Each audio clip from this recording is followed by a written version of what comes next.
Hello friends, आज हम लोग प्राचीन भारतीय इतिहास के नेक्स्ट 50 क्वेश्चन का डिस्कशन करेंगे। इनमें से किस गुप्त राजा ने मौर्य काल की सुदर्शन झील की मरम्मत इतिहास में द्वितीय बार कराई? पहली बार मरम्मत रुद्रदमन ने करवाई थी। ऑप्शन है ए समुद्रगुप्त, बी स्कंदगुप्त, सी चंद्रगुप्त और डी चंद्रगुप्त द्वितीय।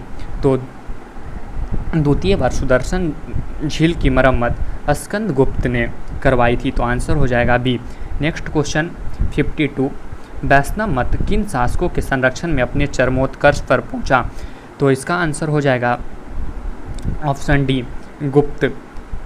गुप्त काल में पहली बार मंदिर निर्माण का साक्ष्य प्राप्त हुआ है। नेक्स्ट क्वेश्चन है कवि कालिदास के नाम का उल्लेख किसमें हुआ है?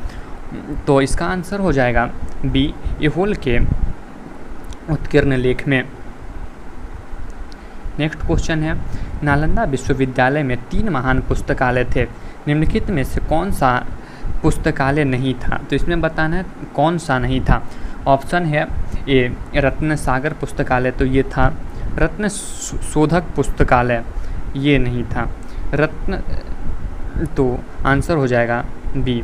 नेक्स्ट क्वेश्चन है गुप्त काल में किस धर्म का सबसे अधिक विकास हुआ?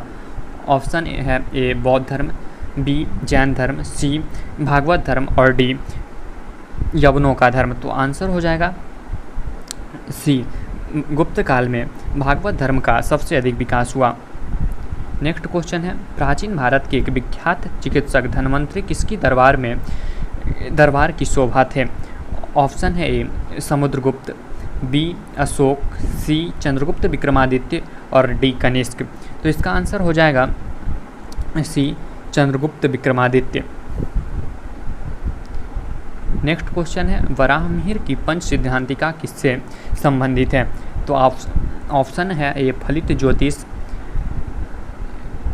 बी ऑप्शन है खगोल विज्ञान, सी ऑप्शन है चिकित्सा शास्त्र और डी है शरीर रचना विज्ञान।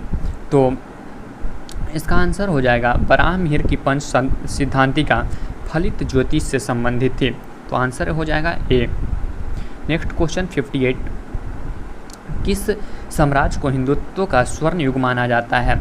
ऑप्शन है ए मौर्य, बी मुगल, सी गुप्त और डी चोला। तो इसका आंसर हो जाएगा गुप्त, आंसर सी। नेक्स्ट क्वेश्चन है किस एक ने 4 अश्वमेघ यज्ञों का संपादन किया था?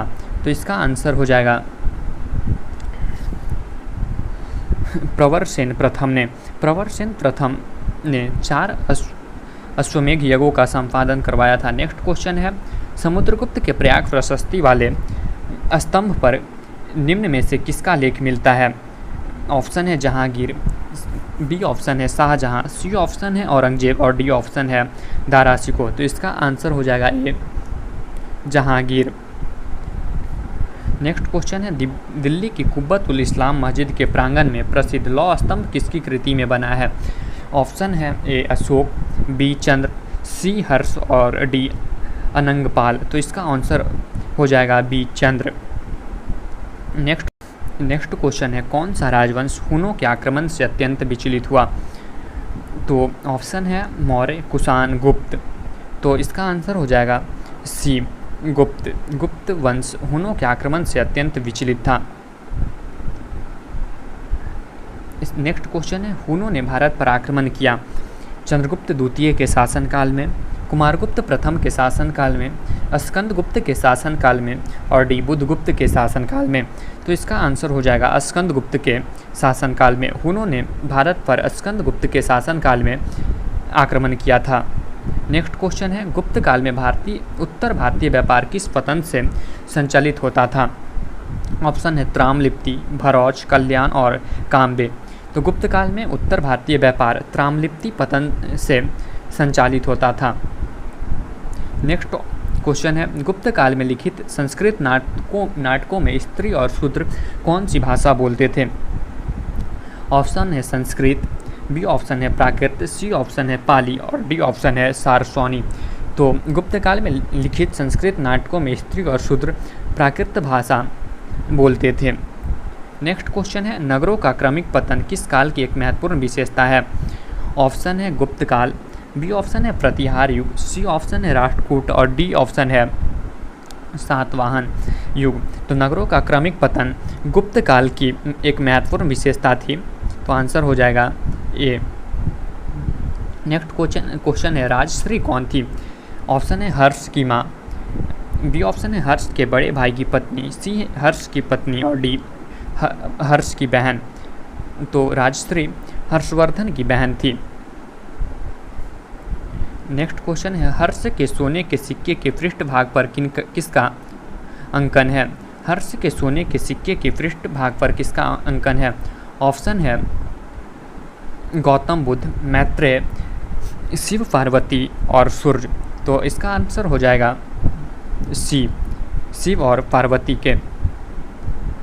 नेक्स्ट क्वेश्चन है प्रिंस ऑफ पिलग्रिम्स नाम से किसे जाना जाता है? ऑप्शन है फाहियान, इतिसंग, ह्वेनसांग और मेगास्थनीज। तो प्रिंस ऑफ पिलग्रिम्स के नाम से ह्वेनसांग को जाना जाता है। ह्वेनसांग हर्षवर्धन के शासनकाल में भारत आया था। मेहरौली में लौह स्तंभ किस राजवंश के शासन के दौरान बनाया गया था? ऑप्शन है कुषाण राजवंश, बी ऑप्शन है मौर्य राजवंश, सी ऑप्शन है गुप्त राजवंश और डी ऑप्शन है सातवाहन राजवंश। तो मेहरौली का लौह स्तंभ गुप्त राजवंश के शासन के दौरान बनाया गया था। नेक्स्ट क्वेश्चन है सम्राट हर्षवर्धन ने कहाँ 2 महान धार्मिक सम्मेलनों का आयोजन करवाया था? ऑप्शन है कन्नौज तथा प्रयाग में, प्रयाग तथा थानेश्वर में, थानेश्वर तथा वल्लभी में और वल्लभी तथा प्रयाग में। तो सम्राट हर्षवर्धन ने 2 महान धार्मिक सम्मेलनों का आयोजन कन्नौज तथा प्रयाग में करवाया था। नेक्स्ट क्वेश्चन है वह कौन सा अकेला पाल राजा था जिसने कुछ समय के लिए कन्नौज पर आधिपत्य कर उसे नियंत्रण में ले लिया? ऑप्शन है महीपाल, बी ऑप्शन है देवपाल, सी गोपाल और डी धर्मपाल। तो इसका आंसर हो जाएगा डी धर्मपाल। 9वीं शताब्दी के व्यापारी सुलेमान ने किसके साम्राज्य का दौरा किया? ऑप्शन है गोपाल के पाल साम्राज्य, बी ऑप्शन है विजय सेन का सेन सम्राट, सी ऑप्शन है मिहिर भोज का प्रतिहार साम्राज्य और डी ऑप्शन है दंती दुर्गा का राष्ट्रकूट साम्राज्य। तो इसका आंसर हो जाएगा मिहिर भोज का प्रतिहार साम्राज्य। नेक्स्ट क्वेश्चन है इनमें से क्या परमार राजा भोज के बारे में सही नहीं है? तो इसमें बताना है क्या सही नहीं है। परमार राजा भोज परमार वंश का सबसे महान राजा था, यह ऑप्शन सही है। राजा भोज ने धार में भोजशाला महाविद्यालय स्थापित किया, ये भी सही है। उन्होंने दवा, ज्योतिष, धर्म, व्याकरण, भवन निर्माण इत्यादि पर 2 दर्जन से अधिक पुस्तकें लिखी थी, तो ये भी सही है। उनके राज्य में अरब व्यापारी सुलेमान आया था, तो ये गलत है। तो इसमें पूछ रहा है कौन सही नहीं है, तो ऑप्शन डी हो जाएगा। नेक्स्ट क्वेश्चन है माउंट आबू के दिलवारा मंदिरों का निर्माण किसने करवाया था? ऑप्शन है पाल शासकों ने, चंदेलों ने, सोलंकियों ने और डी ऑप्शन है राष्ट्रकूटों ने। तो माउंट आबू के दिलवारा मंदिरों का निर्माण सोलंकी शासकों ने करवाया था, तो ऑप्शन हो जाएगा सी। नेक्स्ट क्वेश्चन है राजस्थान में माउंट आबू जो जैन मंदिरों के लिए प्रसिद्ध है किस रूप में जाना जाता है? ए ऑप्शन है आबू मंदिर के रूप में, बी ऑप्शन है रनकपुर मंदिर के रूप में, सी ऑप्शन है दिलवारा मंदिर के रूप में और डी ऑप्शन है संगमरमर मंदिर के रूप में। तो इसका आंसर हो जाएगा सी दिलवारा मंदिर के रूप में। राजस्थान में माउंट आबू जो जैन मंदिर के लिए प्रसिद्ध है वह दिलवारा मंदिर के रूप में जाना जाता है। गीत गोविंद के रचयिता जयदेव का संरक्षक कौन सा शासक था? ऑप्शन है लक्ष्मण सेन, बी ऑप्शन है खारवेल, सी ऑप्शन है कुमारपाल और शशांक। तो गीत गोविंद के रचयिता जयदेव लक्ष्मण सेन के संरक्षण में थे। 78 साहित्य के प्रख्यात समर्थक राजा भोज किस वंश से जुड़े हुए थे? ऑप्शन है चालुक्य, बी ऑप्शन है चोल और सी ऑप्शन है परमार। तो राजा भोज परमार वंश के एक महान शासक थे। नेक्स्ट क्वेश्चन है 79 किसे यूरोपीय नाविकों द्वारा ब्लैक पकौड़ा भी कहा जाता है? ऑप्शन है ए कोणार्क मंदिर, बी जगन्नाथ मंदिर, सी ब्रह्मेश्वर मंदिर और डी मुक्तेश्वर मंदिर। तो इसका आंसर हो जाएगा कोणार्क मंदिर। ब्लैक पैगोडा कोणार्क मंदिर को कहा जाता है। खजुराहो मंदिर वास्तुकला के किस शैली को उजागर करता है? ऑप्शन है ए यूनानी शैली, बी भूमिजा शैली, सी बेसरा शैली और डी नागर शैली। तो खजुराहो मंदिर वास्तुकला के नागर शैली को उजागर करता है। ऑप्शन हो जाएगा डी। नेक्स्ट क्वेश्चन 81, वह कौन कवि था जिसने पृथ्वीराज रासो नामक एक कविता लिखी जिसमें पृथ्वीराज चौहान के जीवन का वर्णन मिलता है? ऑप्शन है वीर सरोजा, चंद बरदाई, मिर्जा उमेद, नूर फतेह। तो चंद बरदाई इसका आंसर हो जाएगा ऑप्शन बी। पृथ्वीराज रासो के लेखक चंद बरदाई हैं। नेक्स्ट क्वेश्चन है उड़ीसा का विश्व प्रसिद्ध कोणार्क मंदिर किसके द्वारा बनवाया गया था? ऑप्शन है ए कृष्णदेव राय, बी ऑप्शन है अशोक, सी ऑप्शन है चंद्रगुप्त और डी ऑप्शन है नरसिंह देव। तो उड़ीसा का कोणार्क सूर्य मंदिर नरसिंह देव के द्वारा बनवाया गया था। नेक्स्ट क्वेश्चन है पृथ्वीराज चौहान ने किससे विवाह किया था जो उसके शत्रु जयचंद गढ़वाल की बेटी थी? क्वेश्चन ऑप्शन है कृष्णावती, बी ऑप्शन है पूर्वावती, सी ऑप्शन है संयुक्ता और डी ऑप्शन है सौम्यावती। तो पृथ्वीराज चौहान ने संयुक्ता से विवाह किया था जो उनके शत्रु जयचंद गढ़वाल की बेटी थी। नेक्स्ट क्वेश्चन 84, 24 पहियों के साथ सूर्य देवता के रथ के रूप में कौन सा मंदिर बनाया गया है? तो ऑप्शन है सूर्य नारायण मंदिर, बी ऑप्शन है दक्षिणार्क मंदिर, सी ऑप्शन है सूर्य पहाड़ मंदिर और डी ऑप्शन है कोणार्क का सूर्य मंदिर। तो 24 पहियों के साथ सूर्य देवता के रथ के रूप में कोणार्क का सूर्य मंदिर बनाया गया है। कोणार्क का सूर्य मंदिर उड़ीसा में है जो नरसिंह देव के द्वारा बनवाया गया था। खजुराहो का मंगतेश्वर मंदिर किस देवता को समर्पित है? ऑप्शन है विष्णु को, बी ऑप्शन है शिव को, सी ऑप्शन है सूर्य को और डी ऑप्शन है पार्वती को। तो खजुराहो का मंगतेश्वर मंदिर भगवान शिव को समर्पित है। ऑप्शन बी हो जाएगा। किसके संरक्षण में संगम साहित्य की चर्चा की गई? ऑप्शन है चोल, चेर, पांडे और चालुक्य। तो इसका आंसर हो जाएगा पांडे।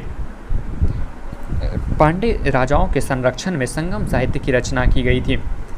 बादामी के चालुक्यों द्वारा मंदिर बनाने की कौन सी विधि विकसित की गई? ऑप्शन है नागर विधि, बी ऑप्शन है द्रविड़ विधि, सी ऑप्शन है बेसर और डी ऑप्शन है गोपुरम। तो बादामी के चालुक्यों द्वारा मंदिर बनाने की बेसर विधि को विकसित किया गया था।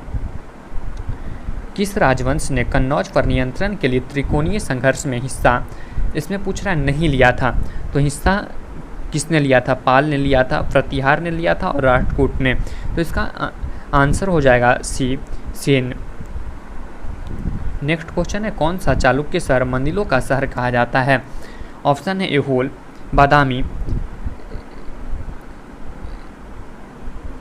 पट्टाडकल और अजंता। तो इसका आंसर हो जाएगा ऐहोल। ऑप्शन ए चालुक्य शहर ऐहोल मंदिरों का शहर कहा जाता है। नेक्स्ट क्वेश्चन है 90, तमिलनाडु का प्रसिद्ध चिदम्बरम मंदिर किसे समर्पित है? ऑप्शन है सुब्रमण्य, बी नटराज, सी पार्वती और डी विष्णु। तो इसका ऑप्शन हो जाएगा, आंसर हो जाएगा बी नटराज। तमिलनाडु का प्रसिद्ध चिदम्बरम मंदिर नटराज को समर्पित है। नेक्स्ट क्वेश्चन है वह प्रसिद्ध भारतीय राज्य कौन था जो अपने नौसैनिक शक्ति हेतु प्रसिद्ध था? ऑप्शन है चालुक्य, चोल, होयसल और पांड्य। तो इसका आंसर हो जाएगा बी चोल। नेक्स्ट क्वेश्चन है एलोरा में प्रसिद्ध कैलाश मंदिर का निर्माण किस वंश के शासकों ने करवाया था? ऑप्शन ए है गुप्त वंश, बी ऑप्शन है राष्ट्रकूट वंश, सी ऑप्शन है पल्लव वंश और डी ऑप्शन है चोल वंश। तो एलोरा में प्रसिद्ध कैलाश मंदिर का निर्माण राष्ट्रकूट वंश के शासकों ने करवाया था। नेक्स्ट क्वेश्चन है पांड्य राज की जीवन रेखा कौन सी नदी थी? ऑप्शन है गोदावरी, बी ऑप्शन है कृष्णा, सी ऑप्शन है तुंगभद्रा और डी वेंगी। तो पांड्य राज की जीवन रेखा वेंगी नदी थी। ऑप्शन हो जाएगा डी। नेक्स्ट क्वेश्चन है वह चोल राजा कौन था जिसने श्रीलंका को पूर्ण स्वतंत्रता दी और सिंघल राजकुमार के साथ अपनी पुत्री का विवाह कर दिया था? तो इसका आंसर हो जाएगा कुलोत्तुंग प्रथम। नेक्स्ट क्वेश्चन है 95। नटराज की प्रसिद्ध कांस्य कलाकृति किस कला का एक विशिष्ट उदाहरण है? ऑप्शन है चोल कला, गंधार कला, मथुरा कला और मौर्य कला। तो नटराज की प्रसिद्ध कांस्य कलाकृति चोल कला का एक विशिष्ट उदाहरण है। नेक्स्ट क्वेश्चन है कौन निम्नलिखित में से कौन से पल्लव राजा ने चालुक्य सम्राट पुलकेशी द्वितीय को पराजित कर उसका वध करके वातापी कुंड का खिताब हासिल किया? ऑप्शन है नरसिंह वर्मन प्रथम, महेंद्र वर्मन प्रथम, परमेश्वर वर्मन प्रथम और डी ऑप्शन है नंदी वर्मन प्रथम। तो इसका आंसर हो जाएगा ऑप्शन ए, नरसिंह वर्मन प्रथम ने पल्लव राजा नरसिंह वर्मन प्रथम ने चालुक्य सम्राट पुलकेशी द्वितीय को पराजित कर उसका वध करने के बाद वातापी कुंड का खिताब हासिल किया था। नेक्स्ट क्वेश्चन है कौन सा तमिल भूमि की बाइबिल के नाम से जानी जाती है? ऑप्शन है शिल्पाधिकारम, बी ऑप्शन है मुरुग रूपादिया, सी है तिरुकुकर और डी ऑप्शन है आयन गुरु नुरु। तो इसका आंसर हो जाएगा सी तिरुकक्कुरल। नेक्स्ट किस चीनी राजा ने 220 ईस्वी पूर्व में चीन की विशाल दीवार को बनवाया था? तो इसका आंसर हो जाएगा सी वेंग टी, ऑप्शन सी। नेक्स्ट क्वेश्चन है कंबोडिया के किस शासक ने प्रसिद्ध अंकोर वाट का मंदिर बनवाया था? ऑप्शन है अनंत वर्मन, बी ऑप्शन है सूर्यवर्मन प्रथम और सी है सूर्यवर्मन द्वितीय। तो इसका आंसर हो जाएगा सी सूर्यवर्मन द्वितीय। नेक्स्ट क्वेश्चन है और आज का लास्ट क्वेश्चन है मदुरै के पांड्यों की मछली की कौन सी आँखों वाली देवी मीनाक्षी किस रूप में पहचानी जाती है? ऑप्शन है लक्ष्मी, बी ऑप्शन है पार्वती, सी ऑप्शन है सरस्वती और डी ऑप्शन है सावित्री। तो इसका आंसर हो जाएगा बी। तो दोस्तों आज के लिए इतना ही। कल हम 101 से 150 तक क्वेश्चन का डिस्कशन करेंगे और फिर अगले दिन से मेडाइवल इंडिया के क्वेश्चनों को हम लोग डिस्कशन करेंगे। Thank you.